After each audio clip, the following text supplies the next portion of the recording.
अभी हाल ही में मैंने एक वीडियो बनाया था जो कि नेम चेंज कैसे होता है, नेम चेंज के प्रोसीजर कैसे होते हैं। और बहुत बहुत धन्यवाद। एक शॉर्ट वीडियो जो मैंने बनाया था फेसबुक में डाला था और इंस्टाग्राम पे, उससे बहुत लोगों का प्यार मिला और बहुत लोगों के कॉल्स आए। मैंने नोटिस किया कि लगभग लगभग 3 4 5 ऐसी प्रॉब्लम्स हैं जो कि मेजर प्रॉब्लम है, जिसके कारण लोगों का नेम चेंज नहीं हो पाता है। पहला है लोकेशन। मतलब इंडिया में अगर आपको नेम चेंज करवाना है, भारत राजपत्र में छपवाना है, तो आपको इंडिया में दिल्ली में ही आना पड़ेगा।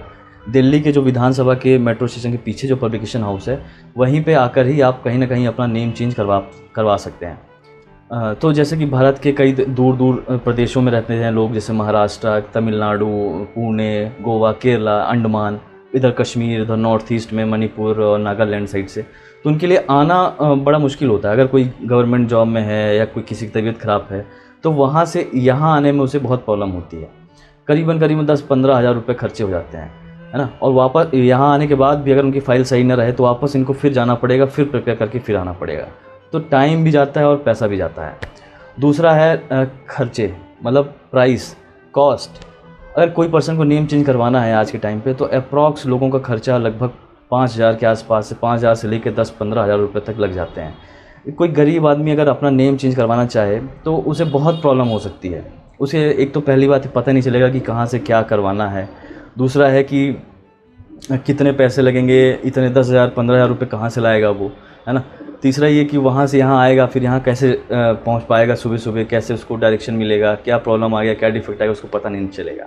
तीसरा पॉइंट है कि अगर कोई आउट ऑफ कंट्री रह रहा है तो उसके कोई डॉक्यूमेंटेशन में कोई डिफरेंस है या कोई डॉक्यूमेंट चेंज करवाना चाहता है, तो उसे वहाँ से आना पड़ेगा। या ऐसी जगह पे है जहाँ से वो वॉर जोन एरिया में है, वहाँ से ना आ पाए, तो वहाँ से भी वो नहीं आ पाएगा और इस तरीके से वो स्टक रहेगा और नेम चेंज में उसे बहुत प्रॉब्लम होगी।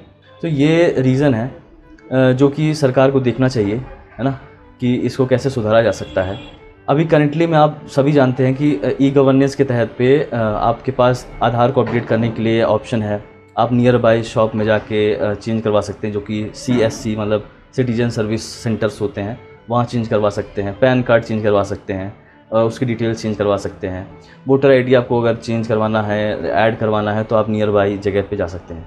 लेकिन नेम चेंज के लिए कोई भी एक ई गवर्नेंस वेबसाइट नहीं है या पोर्टल नहीं, जहाँ पे आप बैठे बैठे घर से ही या घर के आसपास शॉप से ही अपना वेरिफिकेशन करवा के नेम चेंज करवा पाएँ।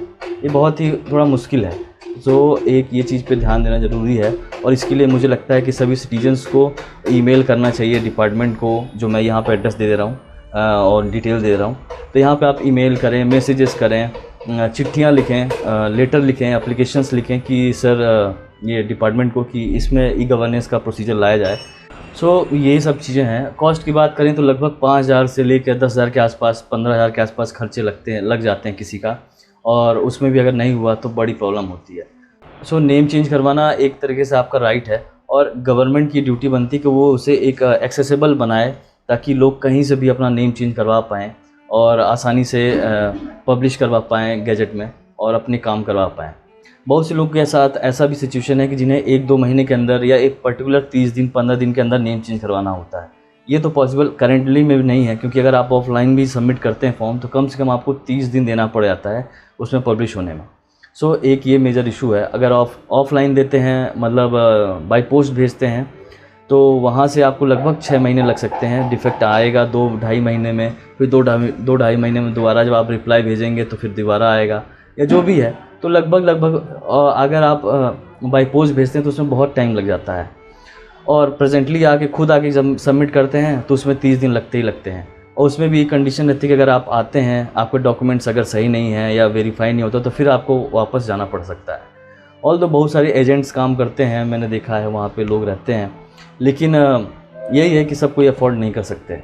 चौथा एक मेजर इशू मैंने नोटिस किया कि जब भी अगर कोई ऑफलाइन अपने घर से बाय पोस्ट भेजता भी है, तो उनके पास कोई नोटिफिकेशन मैसेज नहीं आता कि हाँ हमें लेटर आपका रिसीव हो गया, या ये एप्लीकेशन नंबर है, आपका प्रोसेस हो रहा है। या कोई ऐसा पोर्टल नहीं है जहाँ पे इंफॉर्मेशन मिले पर्सन को तुरंत कि 1 हफ्ते 2 हफ्ते के अंदर कि हाँ एप्लीकेशन आ गया, ये डिफेक्ट आ गया, आप दोबारा भेजो। 2-2.5 महीने लेना ये थोड़ा सा सही प्रोसीजर नहीं लगता, कन्वीनियंस नहीं है लोगों के लिए कि 2-2.5 महीने तक इंतज़ार करना, उसके बाद रिप्लाई आना, फिर वापस भेजना।